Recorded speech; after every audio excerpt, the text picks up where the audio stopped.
WBCs leucocyte cell या white blood cell, ये एक ही सेल के तीन मुख्तलिफ नाम हैं।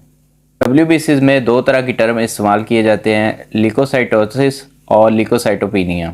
तो दोस्तों, WBCs की तादाद अगर बॉडी के अंदर 1100 से ज़्यादा हो जाए तो ऐसी हालत को ल्यूकोसाइटोसिस कहते हैं। WBCs की तादाद बॉडी के अंदर 4000 से कम हो जाए तो ऐसी हालत को ल्यूकोसाइटोपिनिया कहते हैं। हेलो एंड अस्सलाम वालेकुम, मैं हूं वकील बुखारी और आप देख रहे हैं MLT पाकिस्तान। आज की वीडियो के अंदर मैं आपको बताऊंगा कि WBC सेल क्या होते हैं और इनके क्या फंक्शन होते हैं और ये कौन कौन सी डिज़ीज़ जो है इनसे होती है।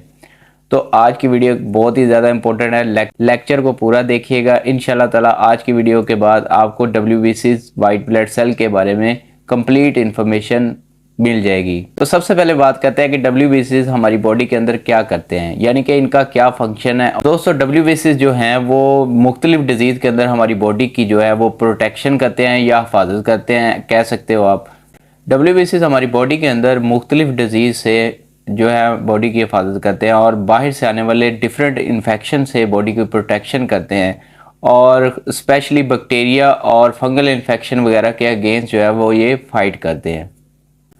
और ये जैसे ही कोई बैक्टीरिया या इन्फेक्शन हमारे बॉडी के अंदर एंटर होता है या इन्फेक्ट करने की कोशिश करता है तो ये फ़ौरन उसके अगेंस्ट खड़े हो जाते हैं और आगे से फाइट करते हैं। जब WBCs की तादाद जिस्म के अंदर बहुत ज़्यादा हो जाए या बहुत ज़्यादा कम हो जाए तो ये इस बात की निशानदेही कर रही होती है कि हमारी बॉडी के अंदर कोई ना कोई डिज़ीज़ या इन्फेक्शन एंटर हो चुका है, या हमारा इम्यून सिस्टम जो है वो कमज़ोर हो चुका है, या ब्लड के जो सेल हैं उनके अंदर कोई ना कोई प्रॉब्लम या मसला आ चुका है।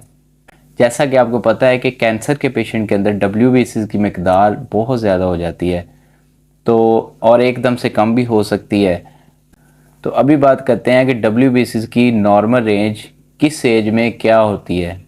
न्यू बॉर्न बेबी जो होते हैं उनमें इसकी नॉर्मल मकदार जो है वो 9000 से लेके 25000 तक होती है।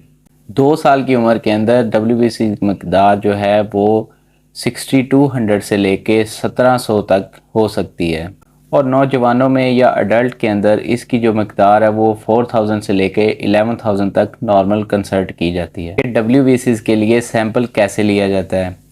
3 to 5 ml जो ब्लड है वो एक EDTA ट्यूब के अंदर ले लिया जाता है और उसके बाद जो है न्यूबॉर्न चैम्बर के अंदर WBCs को काउंट किया जाता है।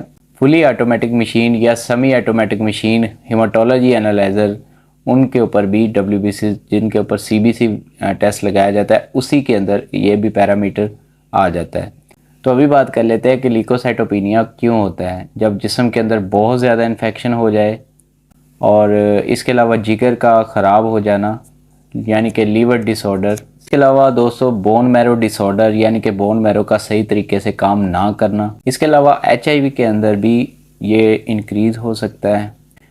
रेडिएशन थेरेपी, बाज़ औक़ात पेशेंट के इलाज के लिए रेडिएशन थेरेपी करवाई जाती है तो उसके अंदर भी ल्यूकोसाइटोपिनिया, एंटीबायोटिक का बहुत ज़्यादा इस्तेमाल किया जाए तो इससे भी ल्यूकोसाइटोपिनिया हो सकता है। तो अभी बात कर लेते हैं कि ल्यूकोसाइटोसिस क्यों होता है। ल्यूकोसाइटोसिस होने की कुछ ख़ास वजूहात हैं जिनके अंदर एक तो ये है कि बैक्टीरियल इन्फेक्शन या वायरल इन्फेक्शन किसी भी तरह को उसके अंदर भी ल्यूकोसाइटोसिस हो सकता है। स्मोकिंग करने की वजह से या बॉडी जल जाने की वजह से या बॉडी के अंदर कोई सर्जरी होने की वजह से भी ल्यूकोसाइटोसिस हो सकता है।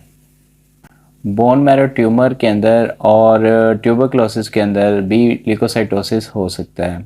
किसी भी तरह की एलर्जी होने की वजह से या टिश्यू डैमेज होने की वजह से या एस्थमा होने की वजह से भी ल्यूकोसाइटोसिस होता है और इसके अलावा दोस्तों प्रेगनेंसी के अंदर भी ल्यूकोसाइटोसिस हो सकता है। तो इसके साथ ही अपने दोस्त वकील बुखारी को दीजिए इजाज़त। उम्मीद करता हूँ कि आज की वीडियो आपको अच्छी लगी होगी। इसी तरह की अच्छी इन्फॉर्मेशन के लिए चैनल को कर लीजिए सब्सक्राइब ताकि हमारी मुलाकात बार बार होती रहे और आपको नई इन्फॉर्मेशन मैं पहुँचाता रहूँ। टेक केयर, अपना बहुत सारा ख्याल रखिएगा। Thank you so much. अल्लाह हाफिज़।